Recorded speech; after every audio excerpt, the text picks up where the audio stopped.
Are you wondering when you can make an offer to your ex or what the steps are you need to take before you make an actual offer? Or would you like to learn about the offer strategies lawyers use to get an agreement? Or have you gotten an offer from your ex and you're thinking, are you kidding me? What am I supposed to do with that? Well, then this episode today is for you. In this episode, we're going to walk you through what an offer is, what the steps you should be taking before you make one, when you should make it, and the ways you can make an offer based on their personality type that may make it a little less painful for you. We'll also be talking about the bad offers and what you can do about that too. Welcome, Mum. Hello, Laura. That's a lot Yes. for one topic. You usually say that most times, Mum. So we will just... You keep me on track, yeah. Yes. All right. Let's get to the jingle and let's get started. Hello, I'm Laura, divorced mother of 3, and I'm here with my mother, Lynette Galvin, with 35 years' experience in family law.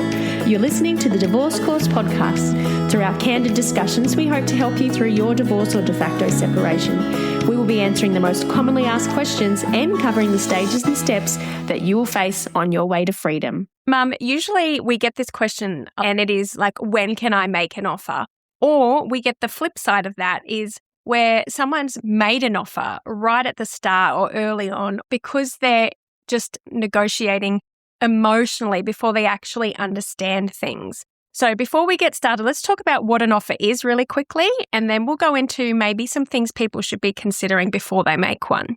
Okay. An offer is just that. It's something that you give to the other person and offer to resolve your dispute, whether it's in court or not, on this basis. So you might offer to take the house and they keep their super, for instance. Then they look at that offer and they go, well, what's that mean for me? And maybe they will agree or maybe they won't. And then you get into the realm of counteroffers where they might make an offer back. All right. So people, when they make offers, do they need a lawyer to make an offer? They don't need to have a lawyer write the offer, but be careful when you make an offer, because what are you going to do if you do it in writing and the other side accepts? Because although you can't show offers in court proceedings at all, you can use offers at the very end when you're asking for the other person maybe to pay your legal costs. And basically, it's on the basis that, Your Honour, we wouldn't be here today if they had accepted my offer way back when. So offers can actually be a really good strategy. We're going to talk about the lawyer strategies and how it can put some pressure on people. So basically what you're saying is an offer is you coming up with a solution to your property or parenting and saying, this is my solution, here's my offer. I've compromised as much as I can. What do you think? That's that. And is it in writing or can you just say it to them? You need to be able to prove you made the offer in terms of going to court if you're trying to get costs. And so there's no consequences if you just spitballing, I guess, saying this, saying that. Yeah. And we'll talk about the types of ways you can deliver an offer a little bit later. But let's talk about the things people should be thinking about before they make the offer, because we hear it all the time. And I've talked about this in the webinars we did last week. People pleasing and people who feel guilty want to emotionally give an offer purely based on their emotions because they feel bad or they want to just be seen as doing the right thing. So they say, let's do 50-50 property or let's do 50-50 kids or whatever their offer is. Yeah. It's not really grounded in what people should be doing before they make an offer. That's right. It's not. And it's often said to extricate yourself or get yourself out of a tricky situation. And so you make these kind of verbal agreements, but there's not really much offer there. They need to be in writing if you're going to have any benefit. Things that people need to be considering. Mm-hmm. And what kind of information do people need to have in front of them before they can make an offer? What stuff do they need to gather? Yeah. So when you make an offer, the reason you make the offer is it's probably a pretty good deal for the other side and about as bad a deal as you probably could expect in court. And so to do that, to assess whether the offer is going to be something that they can live with and you can live with, you need to have the information about the property pool for a start. So you need to know what your property is. So you need to figure out what your property pool is. Mm-hmm. Okay. And then what do they need to figure out? Property pool. Okay. If you know your property pool and how much of it is superannuation and how much of it's non-superannuation, then you need to consider going forward what your future needs will be and your current and future circumstances. So you might have one person who's making a lot of money and can easily get a new home, and then the other person doesn't have enough money to get a new home at this stage. So the offer needs to probably, from that person's point of view, give them more of the liquid assets than super.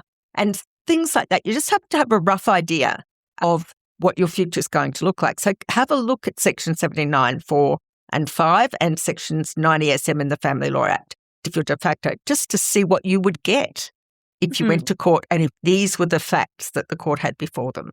So really, you're figuring out what your total property pool is. Then you're figuring out what percentage of that you're entitled to based on the Family Law Act and all the things and considerations that they consider. And then you're also really figuring out what you're giving up. What are you actually letting go of? What are you conceding to? What is it that you could get, but you're saying, no, I'm going to just give that up. So you really need, and what your outcome is going to look like in the future. Yes. So if I always say to people, you can make a reasonably poor deal for yourself, right? As long as you know what you're giving up and you're doing that with your eyes wide open. And most people, the reason they might accept an offer that's lower or give an offer that gives them less than they might get in court is the expense of court and the delay, the uncertainty. Sometimes they just can't handle it anymore. So there are a number of factors, aren't there, that come into it.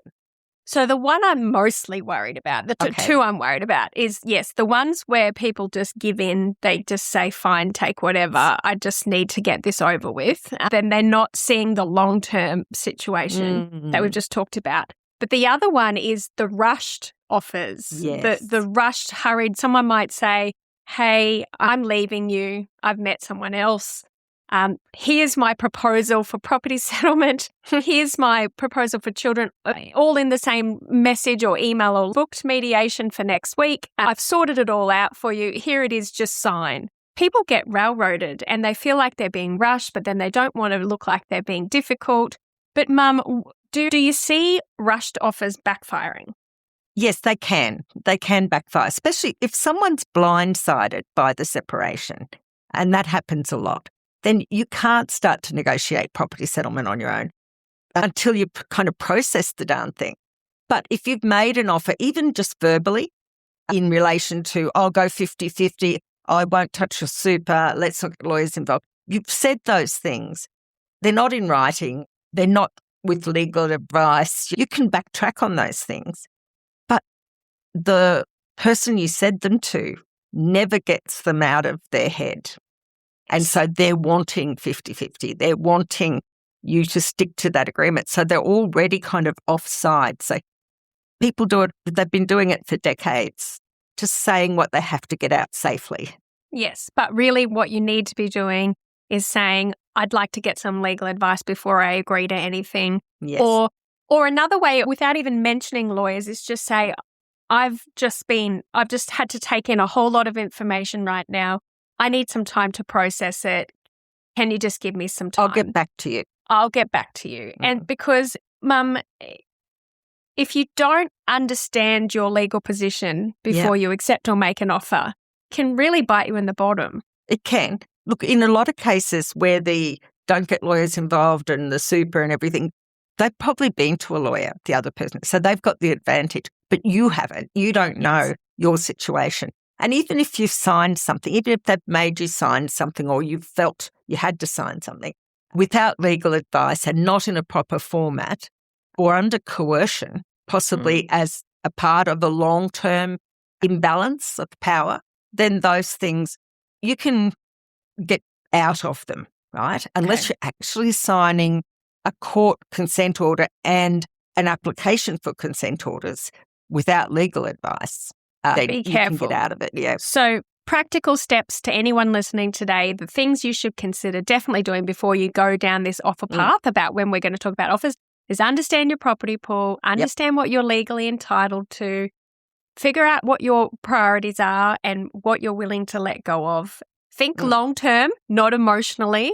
Yes. And definitely get your financial guidance. Okay. And I think, Laura, you have to have a rough idea of what going to court will cost, because you can look at that and go, well, this money could go to our children or I'm going to spend it on lawyers. And so that can factor into to your negotiation. Yeah, because you can negotiate at any time. You can make an offer at any time. There's no real rules around that part, but we're going to talk about some of the types. But you need to know what you're negotiating away. Yes. Like you really need to understand that before you start. So, Mum, let's talk about this then. When can you make an offer? Because I've just kind of said it then, but I don't know why. Some people are really confused around this, and I think I maybe was a little bit too. Yeah. And I thought that you could only do an offer in mediation or only through a lawyer letter. So, Mum, when can you make offers? Anytime. You can make an offer at any time, as long as you understand your property pool, you've got enough information from them to help you make a sensible choice or a decision about what you would be entitled to. And then you can work out what you're prepared to compromise and send that offer. So there's no such thing as too many offers. Just send them and whenever you can. So you can do it before mediation, do it after you've seen a lawyer, but you can do it in the first week if you wanted to. You can do it during mediation, after mediation, during negotiations, even after court started, the day before the trial, at the door of the trial. You can do it at any time. Laura, it's like there's a certain amount of information you need to have, not just your understanding, but you might need an up-to-date super statement if you haven't seen one before, or an up-to-date family, like a bank account statement. But at some point, you can really say to yourself, you know what? I know enough now to make that offer. I can stop disclosure with them now. They've got my information, so they can assess the offer. I've seen theirs. Let's get into this. And you can go and see a lawyer, find out where you stand. And if you've got a good enough understanding of your ex's finances, you can text them from the car if you like. Well, let's talk about it. When do you think the best time to make an offer is as a lawyer? When do you usually make your first offer for someone? Pretty well straight away, as long as I've got the information. And if I don't have enough information or my client doesn't have quite enough information, then I would be asking for those specific documents and then saying after that, we propose to make an offer. And if you absolutely had to, and I would only do this in very rare circumstances, you could make an offer subject to their super, for instance, being whatever it is they've told you it is, or subject to the bank statement not being any more than this, right? Clever. At any given time. Yeah. And so do you think making offers early, once you've got all the information you need, does that save on legal fees? Yes, especially if they accept that offer. Or you might get partial acceptance. Or when they send you an offer, you go, holy cow, is that what they're after? Is that what they're thinking? And I think it can save legal fees if your lawyer, this probably needs to be done with a lawyer, where you send a letter to them explaining the process and how you've got to an amount, and then send the offer separately. But if the letter you send it with is got a lot of authorities, like cases in it and solid stuff, then it makes that offer more easily accepted by those people. And you can show the offer if you're arguing costs in court. Okay. So why then do people wait? Why do some lawyers and why do some people wait so long before they make an offer? Or why do they just never make an offer? I think we've become a bit enchanted with mediation. I think some people think you have to go to mediation. Yeah, I've read that in messages. People say, do I have to go to mediation? No. No. You only go to mediation if you can't work it out with letters. You don't want to go there between you both. if you don't have to. And so people go, the sooner we can get into mediation, the sooner I can make this offer and sort it out. And it's just not the case. Okay. And going back 20 years or more, mediation was hardly ever heard of. Right? I think there were 4 mediators in Brisbane. I was one. Yeah. And not many people went to mediation. It was all considered airy-fairy. But it has become an integral part now of the way the court operates. And they insist that you go to mediation for children, and they prefer, before you file, that you go to mediation for property. Excluding if there's family violence, you don't have to go to mediation on children's matters or property. So I think that's become the narrative that everyone's at. And so they're seeing the process separate, get copies of all of the documents, including the bill for the dog's registration at the council, everything, and then look at that, then go to mediation. And then we go, how about 50-50? Or how about 60-40? So if you've got enough information before mediation that you're satisfied that it's fair, why not send the offer and avoid mediation? Saves money. If they agree. If they agree. All right. So we're going to talk about strategically why you may or may not do that before mediation in a minute. But Mum, why then do people sometimes only become realistic once mediation is about to happen? Why are they ignoring offers and then all of a sudden they get to mediation and then they're all of a sudden a bit more realistic about offers? Yes. Well, that's the magic of mediation. I think it's you and your lawyer, if you've got them, lawyers, all sitting there focusing on this problem, right? There's no opportunity just pushed away. And you've got a mediator there who's giving them 100% of attention. And so a lot of things can kind of crystallize, and you can use the time with the mediator to condense or shorten the period of time for negotiations. I think that's the back and forth. The back and forth. You send a letter, give them 10 days, you wait 14, then they'll send one back, and yes. It can do a year's worth of mediation in 2 hours, a year's worth of offers. The cost of legal letters back and forth as opposed to sitting in a room doing it. So really what we're saying is that earlier you become informed and realistic about what offer you can give or take, the cheaper your divorce process or de facto process will become, basically. Yeah. As long as you've got a decent ex. So we'll get into that a little bit later, but let's talk about the different types of... I saw different types of offers when I was going through my process. Did you? And I'm not going to talk about my own divorce, but there were time limit offers and then there were just standing offers. So what's the difference between a time limit offer and a standing offer? Yeah. So a time limit offer is one of those ones where you send it over and you say, this offer is open for acceptance up to and including 4 p.m. on the 28th of July, 2026, right? Something like that. So that it puts pressure on the other person. And if they try to accept the offer the day after, you're not committed. But if they do accept the offer as it's written to them within the time frame, then you have an agreement and you're stuck with that offer. So it kind of creates that sense of urgency. It does. Is that really the only reason people do it, or is it to force the decision? No, that's not the only reason. Okay, so an offer that will terminate at a certain date, you have a reason for putting that date in. It might be, in my case, I used to use it if I was about to brief a barrister and start doing the trial documents, and you're saying, well, it's up until this date because after that, we're briefing counsel. My client will be incurring significant expense in doing the documents for court. And so this offer will be withdrawn at 4:00 on that date. And then you don't say anything else. You don't hear from them. You keep moving on. Kind of like a decision tree, and how we talk about always having plan A and plan B. And we've got an episode on that somewhere.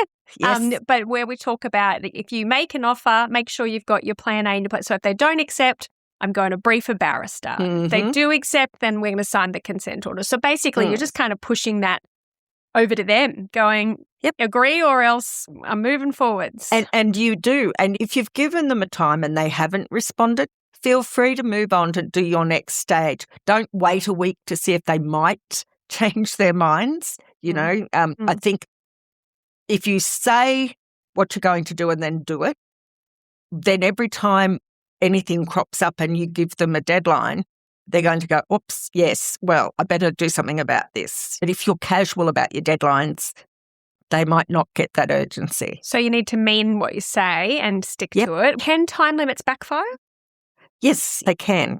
They can. Because sometimes people put an offer in that's actually a reasonable offer, right?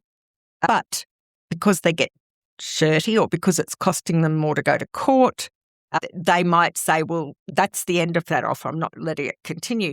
Reality-wise, the court doesn't care what your costs were getting to trial. They're going to look at whether it was a reasonable offer at the time.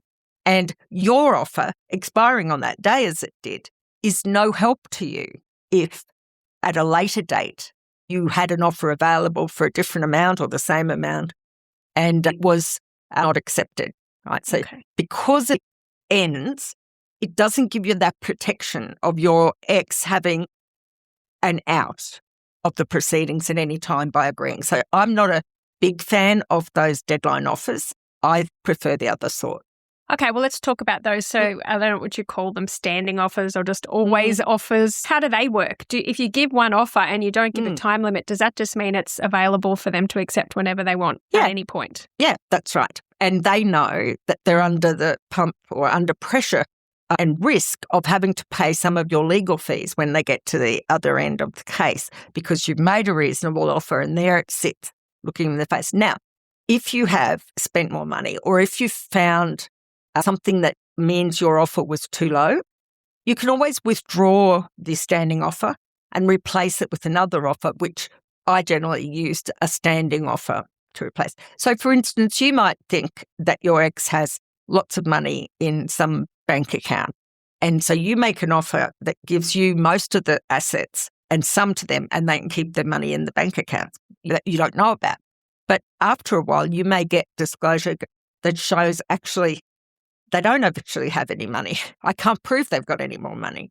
So I need to make a better offer, lower for me, a bit more for them, for it to give me any support when I'm asking for costs at the end of the trial. Realistically, that's if you're going to trial, then having these offers as a protection to say, I made a reasonable offer. They've just been doing stupid crap and wasting our money and wasting everyone's time. And then they've gone and got that agreement basically anyway. So I would like them to pay some of my legal fees. It's kind of a protection. It is. Does it work when it's kids matters? So if you've got an ex who's going, I want 50-50, which we're hearing so much, and let's just make some imaginary scenario up. You've been primary carer, you've looked after the kids 100% of the time for the last 3 years. Your ex has come out of nowhere asking for 50-50, and you've said, well, you can have, 4 days a fortnight or something. And then you eventually go to court and 4 days a fortnight, and you've had that offer.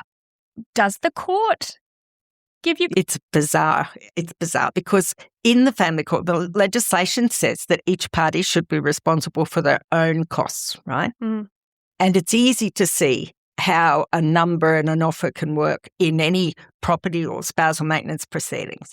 When it comes to kids, the 4 days versus 7 days kind of thing is a little grey, and the court doesn't usually punish someone for wanting more time with their children. But when you've got, say, a family report that says this is what should happen, maybe the 4 days should be happening, where you've got maybe an independent children's lawyer who's saying, no, it shouldn't be 50-50. You've got the legislation now, the precedent cases saying, no, it shouldn't be 50-50. Then in that case, a court may order the unsuccessful party to pay some of their costs. Okay, usually if there's a person who's been wholly unsuccessful in their proceedings, in other words, they didn't have any merit to start with, the court may order costs. And I've seen that in some applications to reopen. Okay, so in some legal abuse situations then, because they're going legally, knowing fully that they're not going to get it, but they're just doing it to upset you or to cause you more harm, that's when the courts can say, okay, buddy or lady, you want to pay. So let's just quickly cover them again before we get into the next part of it. Standing offers, that offer remains open until you replace it with something else. There's less pressure. It's more collaborative, I guess, maybe? No? Not really, because if it was any good, if it was collaborative, they'd probably accept it. Gotcha. Yeah. Okay. But it does seem a little less combative because it's like, here's the offer. It's a genuine attempt to settle. It's not like, take this offer by this week or I'm shutting the door kind of thing. Yes. Okay. But it can potentially be something that they forget about or because it's not as pressure driven. Yeah, I think a sensible person will be always aware that they'll definitely be paying their own costs or normally would be, and they're at risk of paying some of the other person's costs. So I think that stuff is ingrained. And we haven't talked about Calderbank offers either. Yes. Tell us about a Calderbank offer, Mum. It's a standing offer. Okay. No, It can be both. But yes, it's something in writing that's an offer that is capable of being accepted, like assessed.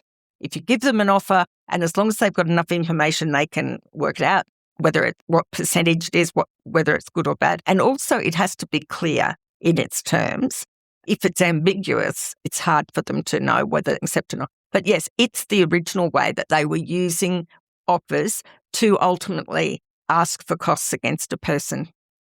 So Calderbank is in normally non-family law courts, but it's crept into our practice. So we would normally say in an offer, this is an offer under Section 114 UB of the Family Law Act. And that sort of gets it in. Okay, and now they did change it because that's the new number. It is. But we do have an old episode where we talk purely about Calderbank offers. Yeah. So I'll put that link in the show notes for you guys. It used to be 117C. So just in your mind, change it to 114 UB. I'm still getting my head around it. Now let's talk about the offer strategies people should be considering based on the personality types, because everyone's ex is a little bit different. So let's talk about avoidant. If you've got an avoidant ex, they are usually delaying responding to you at all, or not even reading what you're writing. They avoid difficult conversations. They're ignoring paperwork and deadlines. What kind of strategies would you be making for making an offer to an avoidant type mum? I think the last thing I'd do would be to send the orders all drafted out in all of their complexity, 4 or 5 pages of legal speak. I wouldn't do that. I'd be making it maybe a dot point arrangement to start with. It has to be clear enough that the court can look at it and say, oh, well, that was a reasonable offer. But you can still make it succinct. You can still number it or dot point it, and you keep the house. I'd put the thing for them at the beginning, the stuff that they might like to hear so that they don't switch off. And I think if you're self-representing, I think the heading is very important if you've got an avoidant person, your subject line, and things like, I was just thinking, or I think I've found a way. And something like that will lead them into the letter. And if it's clear and it's not too full of legal speak, it might work. You can still put 114 UB on there, but I guess if an avoidant got a legal letter with legal letterhead saying, we have been instructed by our client to notify, that would probably freak them out. You know what I used to say? On lawyer letterhead, you could put the words to bar black sheep and people will still have a very visceral reaction to it. Like, how dare they? Or, I can't open it. And simple, dot point, gentle structure. Try and put what they want to hear first at the beginning. Yeah. And try not to do the deadline thing unless it's a realistic required situation, because too much pressure will shut them down. Yeah, that's right. And what you could say in an email, even in someone who's avoidant, would be, hey, I've been thinking, this is what I reckon we could probably do, ... I've asked the lawyer to send you a proper offer in legal speak, but this is the essence of it. And you should get that in the next couple of days. It's nothing to worry about. That sort of thing. And then you're covering yourself. You've got a proper letter that you can use. But you've softened the landing. Yes. Let's talk about high conflict then. If you're separated or about to be and you need to get everything finalised and sorted but you don't know what to do next, or you're looking for a way to do your own divorce and settlement without spending thousands of dollars on lawyer, then you already know what you need to do, and that is to sign up and become a member of the DIY Divorce Blueprint. Empower, educate and equip yourself with the legal know-how and the tools you need to get divorced or de facto separated and finally settle. Work through this course at your own pace without feeling confused, lost, scared or overwhelmed of all the family law legal jargon and processes. Let us walk with you through this journey and show you a better way. Let's talk about high conflict then. They're constantly fighting over everything. Are these the type of people that also send counteroffers like every 5 seconds? And I'm hearing this thing called lawfare. It's like a new buzzword. Yes. The negotiations, it's more of a war than an actual argument. It's a winning situation. So what strategies do you have for these dopes? I call that sort of negotiation but. Okay, so buts. Yes. Yeah, buts. So how do we make an offer to a but? A high conflict personality? Do you make an offer or do you wait? What strategy? So this is not about them. This is about you. You're protecting your costs. You want to be able to say to the court, I've made a genuine effort to sort this out. So you send them an offer, right? And sorry, I just want to put the disclaimer. Mum keeps saying you want to be able to say to court, but this is, even if you're nowhere near court, it's still for you to be able to say it if you ever did end up going to court. But yes. Okay. And it also contains that threat to them if you are still able to perhaps go to court. Yes. But yes, so you send the offer over. You can send it in detail or more dot points, but they will do a yeah, but if you're lucky. And they'll send something back, probably drafted their way and reframing it and maybe putting in something if you haven't put it in. And a high conflict person really wants their version to be right. They want to have that success. And if you've lived with a high conflict person for a long time, you're kind of thinking, well, not this time, but actually, yes, this time. If they've done a yeah, but, and you can bear to live with it to get an agreement, then accept the agreement, and that clips their wings. Sometimes they'll put things in they know you won't agree to. Dig deep and think about whether you would or wouldn't. Yeah, and if you're doing this yourself without a lawyer and you've written it down, try and take out as much of the non-necessary. Just have the actual concise offer. Don't put in there, I've decided that you can keep the house because of, you're so frustrating, I can't deal with you anymore. Take that out and just put, I've decided you can keep the house, dot. So really avoiding the emotional explanations. That's right. And pulling back on anything that they can argue with. So really, and focusing on that final outcome. Yes, and don't say I decide to a high conflict person. Yes, so yes. My proposal after consideration is this, and then put it to them. If there's likely to be pushback on, say, what the mortgage is or anything, you can add some of those documents there to that letter, just so that there's almost nothing for them to go off about. And it would be probably easier if they have made an offer to work off their offer structure and just, if you can bear it. I mean, if you've got a lawyer and they don't want to use their precedents, ask your lawyer to reconsider, because that makes them feel, the other side feel better. You're more likely to get out of this. About Amicable? These people, they're fine, they're working well together. Yep. What are your tips for offers? Yep. So you might not need to be doing formal written offers, but sometimes it might be handy to record the things that you have agreed on, seeing as you're amicable, by way of an email back to them, just checking or just confirming, we agreed last night that I'd stay in the house and you do this and you do that. And then if there's argument about it, then you can put a formal offer to them. But if you're amicable, get it done fairly quickly. And you wouldn't want to be sending a nasty letter again as a shock, but you probably need to just give them, hey, heads up, I've seen a lawyer, they're just doing a letter with an offer in, but we'll probably work it out ourselves. Usually one of the first letters a lawyer sends, you talk about these precedents, Mum, down the bottom it says that something about reserving the rights for them to pay their legal costs. And if you're in an amicable divorce breakup and you guys just want to sort it out, and they read a letter that says at the bottom that you're going to potentially try and go for them for legal costs, it could, if there's a miscommunication and it's not explained or they don't talk to you calmly about it, they just blow up, it can cause the amicable to no longer be amicable. So over-lawyering in these situations can create a whole bunch of boo-ha-ha you don't want to deal with. That's exactly Mum, right. Another thing people in amicable, they've been asking me is, what about collaborative law? What about collaborative lawyers where we just see one lawyer? What are your thoughts on that? I've never really thought collaborative law is seeing one lawyer. Okay. The model that came over from the United States was that two lawyers would work really hard together. We always did. To try to negotiate case that matter without the parties ever having to go to court. Isn't that what lawyers do anyway? That's right. That's exactly right. But here was the difference with collaborative law. People under a collaborative law agreement agree with the lawyers, and the lawyers agree with the clients, that if anyone goes to court, then neither of the lawyers can act in the litigation. So in other words, the two parties will have to go and find new lawyers, get them up to speed to go to court. Well, it really upset me. It's been around in Australia of 22 years or so.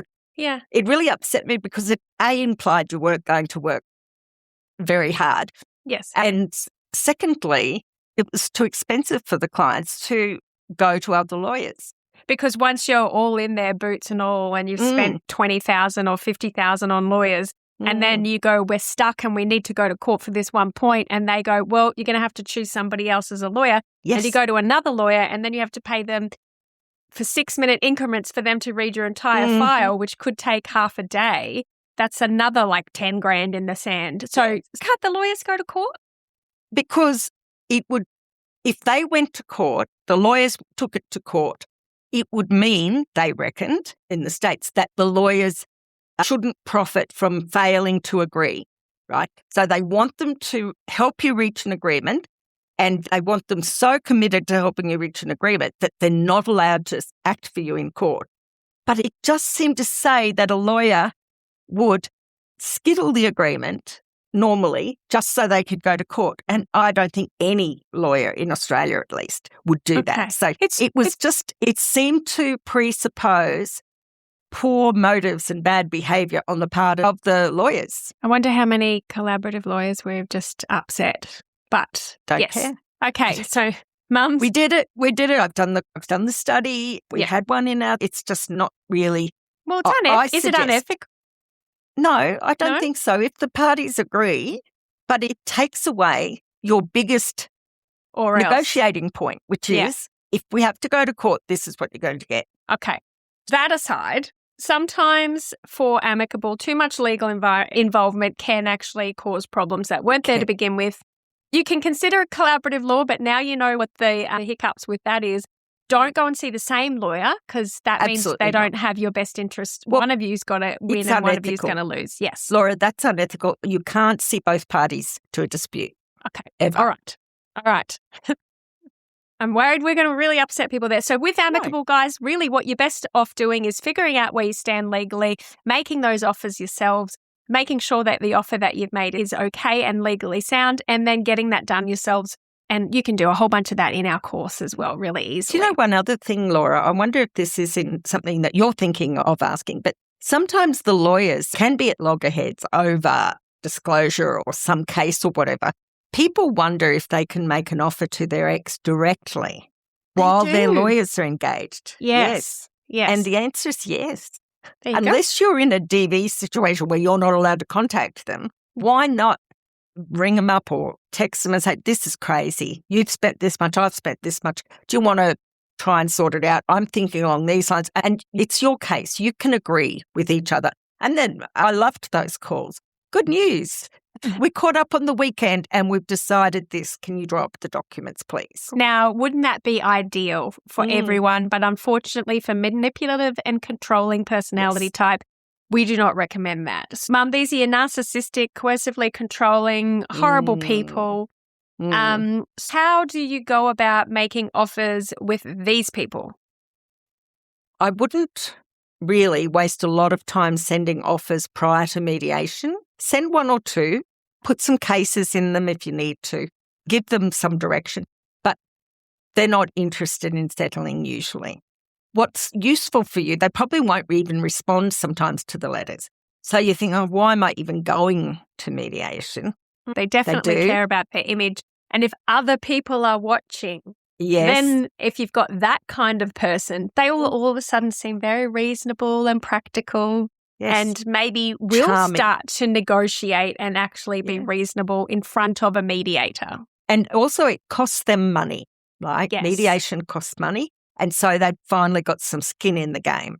So and if it doesn't work out at mediation, you at least will know what cockamamie idea they're going to draw out of their hat to put before you. And sometimes you can't even dream up some of the stuff that they do, but it's better to know before you're sort of getting on with your negotiations or whatever you have to do. At least you get an idea. So if you are going to mediation with a manipulative controlling, please go listen to our episode, Mediation or Manipulation, and can you really mediate with a narcissist? And we give you some strategies on how to go through that process and what you can get out of it. That's the betterment for you. And like Mum said, one of those things is figuring out what offer they are trying to get you and what their arguments are. And like Mum said, some of the things these people come up with are so insane that you wouldn't have even imagined mentioning them in an affidavit. But now you're like, I'm going to have to kind of prove that, even though that's some ridiculous thing. So it is good. And I think another thing for these kinds of people, narcissists in particular, they're looking for a reaction. The reaction is their oxygen. So when they're giving you an offer, They might deliberately give you one that's so horribly low and so unfair that it makes you want to steam out your ears and spontaneously combust. But don't give that reaction to them, because if you start that process and that pattern of they do something horrible, you react, they give you a horrible offer, you react, to them it's fuel, and then it becomes a pattern and you're rewarding them. Yeah, so you've got to, and they love it. You've got to greystone the heck out of those guys, or whatever they call it. Or separate grey rock. And separate rooms, let's say for shuttle negotiation. And whenever they send one of those offers over, if they do make an offer and it's really silly, try and look at it and go, okay, so at least they want this to happen to the house. Or, oh, okay, so this is a little bit of an agreement. We've got to try to kind of ramp up or ratchet up each time they make a concession and you can agree to it out of the offer. Right back and say, look, I'll think about the rest, or tell the mediator, say, I'll think about the rest, but we agree on the house. Can we just put that down in writing? And then you kind of collect a couple of little assurances, because sometimes these people will go all day, they love the attention, and then they won't sign. And it's heartbreaking.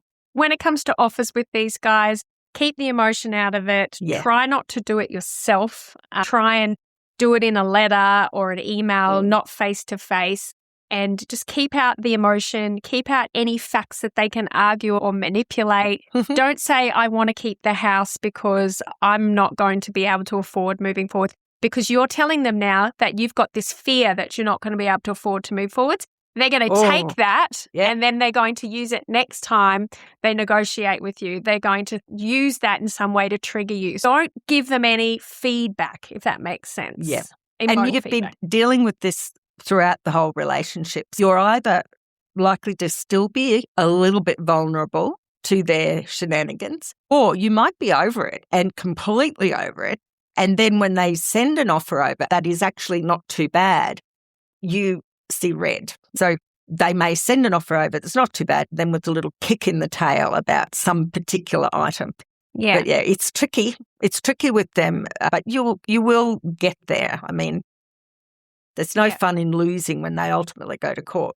So let's talk through some of the things that you can do if you get offered a bad offer, usually from those types of people. So obviously, the worst thing you can do is panic or react or assume that's it. Because, Mum, if someone makes an offer, if it's just one offer, is that it? Or it's just the start of an offer. So if you get an offer and you don't agree with it, you can maybe send a message back saying, I agree with this bit, and I'm not agreeing with that, which is what we just suggested to do. But otherwise, you can look at the whole offer and you go, that's really not any good. I'm going to counter offer. And that way you send an offer back. And it's kind of, seen your offer and I'll raise you this. If they're genuine, you should be able to keep negotiating and find some sort of middle ground. That's the hope. Okay, if it's not your ex and it's the lawyer that you think might be behind, do some lawyers intentionally send low offers and like you're trying to bargain for a car on Facebook Marketplace? Like, do some lawyers deliberately send an offer low hoping that you'll eventually get to the level they want, or is that not how it works? No lawyer ever has done that. Are you being sarcastic? That's all I'm saying. Okay. Because in the family court, in the central practice direction, the court refers to that and says that parties should not make Ambit claims. And an Ambit claim is a one that is ridiculously low or ridiculously high. And so I'm hoping every lawyer, being an officer of the court, is following that central practice direction and keeping their proposals back and forth sensible and within the range. And if they do make a stupid offer, it's no good to you, because when you show it at the end of the court, the court's going to go, well, yeah, you did worse than that. You need to keep a little bit on your lawyer and make sure that the proposals are within the range of what you expect to get. So you're saying no lawyer ever has done that, but I'm going to say I've heard lawyers doing that, but they're not supposed to do that according to the Family Law Act of Australia. And the Central Practice Direction. Directions. Okay. So if you do get an offer that is insane, like you might get it, you're like, oh, great, I can't wait to see this. I'm hoping this will be the end of the negotiations, and it's horrible. What kind of things do you tell your clients, Mum, to do to kind of get themselves from exploding with rage to just going, okay, whatever. Yes, Say to your clients. So you don't want to do, okay, whatever, because an offer is still, it's valuable, right? There's an indication of where they're coming from. You can work out what your distance is in things, what other side issues they're going to be raising.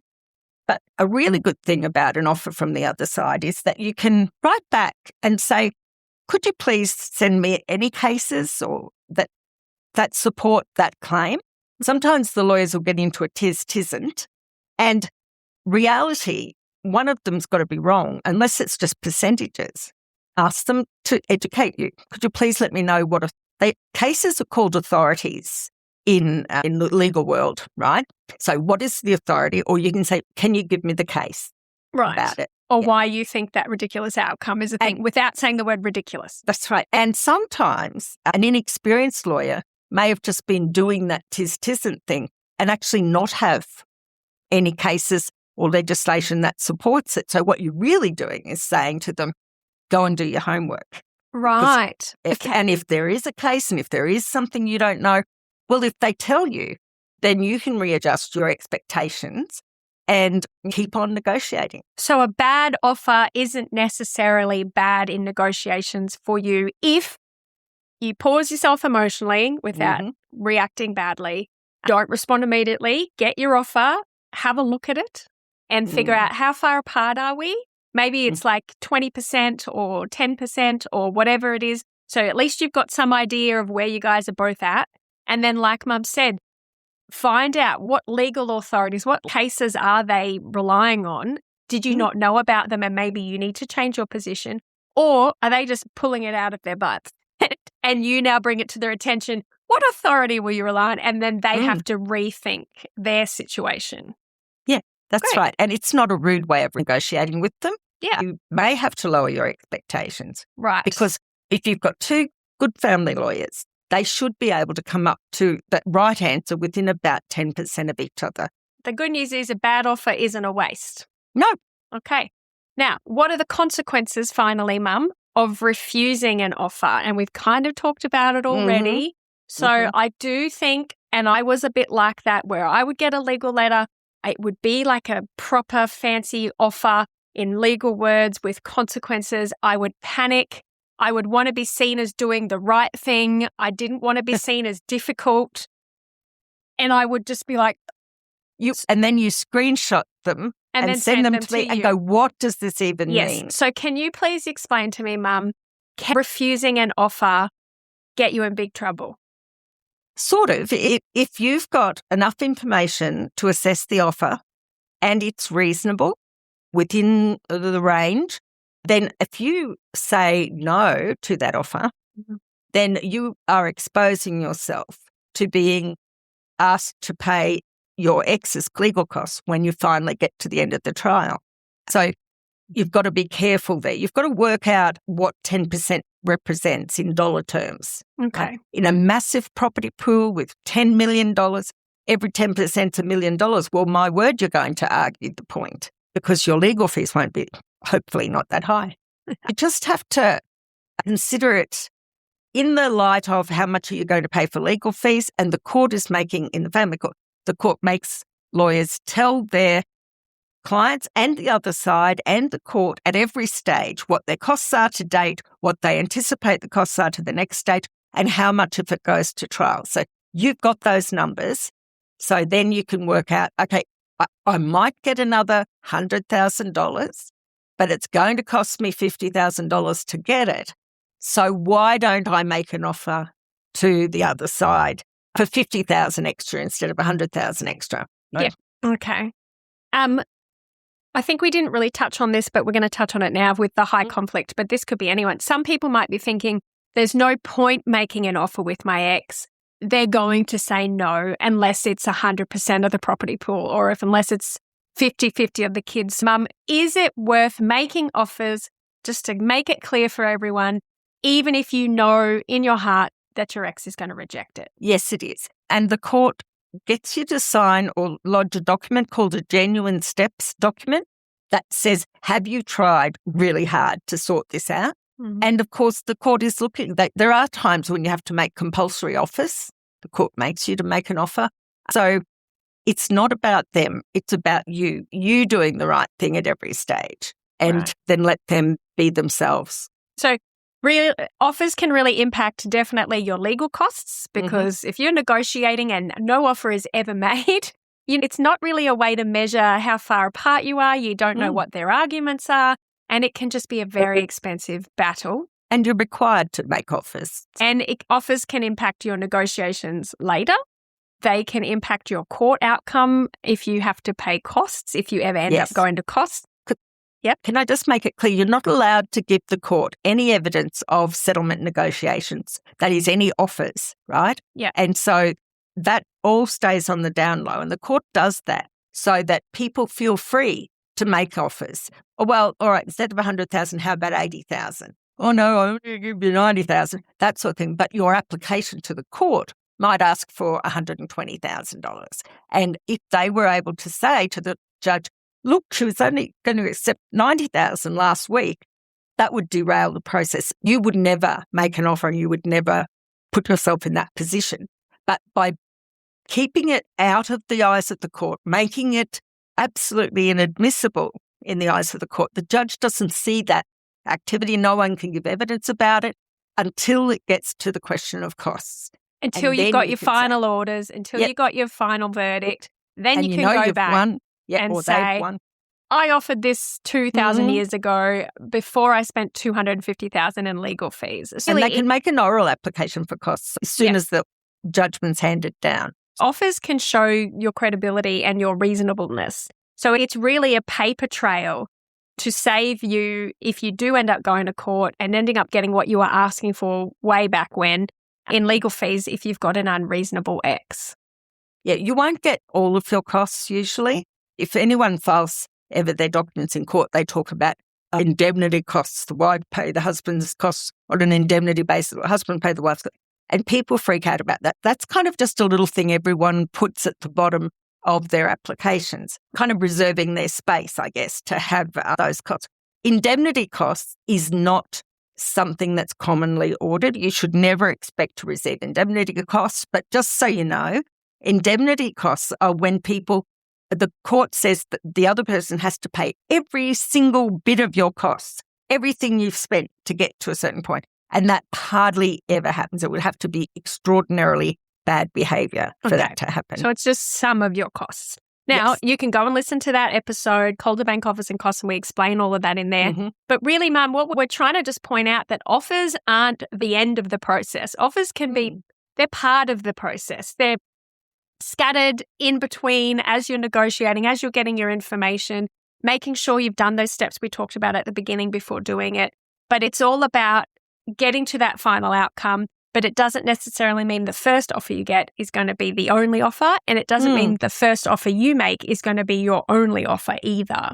Yeah, it's not so much dotted through your case. I like to think of it as a silver thread through your whole case. And it's a little bit of hope because you never know when they're going to turn around and accept one of your offers.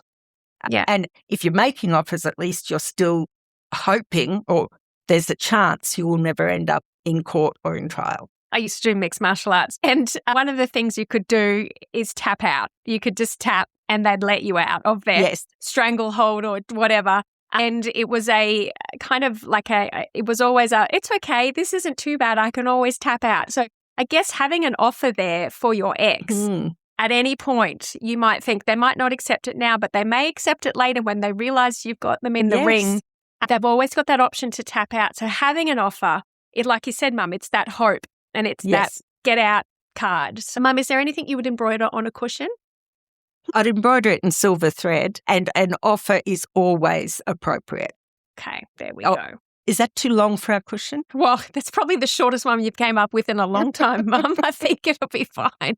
But if you're listening today and you're worrying about offers, whether making them or getting them, please just know it's part of the process.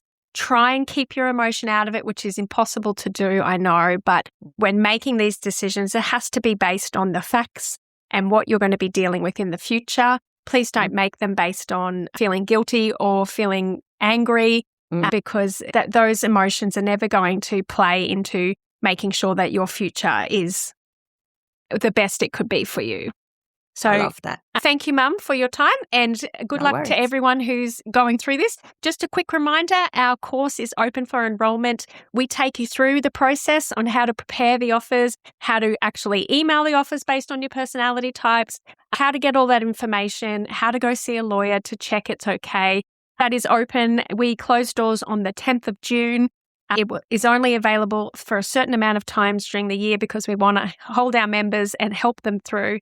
If you are interested in joining the DIY Divorce Blueprint for Aussies only at the moment, sorry guys, you can go on to thedivorcecourse.com.au/enroll and you can see all the information about the course there. And we'll either see you in our weekly Q&As or we will see you on the podcast next time. Thank you so much, Mum, and we'll see you guys all next week. No worries, Laura. Bye, everyone. If you found this podcast helpful, we'd love it if you could rate, review and subscribe. By doing so, you are spreading the word to help someone else just like you. Lynn would like to remind you that this podcast is general advice only and you should always get legal advice in relation to your particular situation. And remember that the Australian laws may have changed since recording.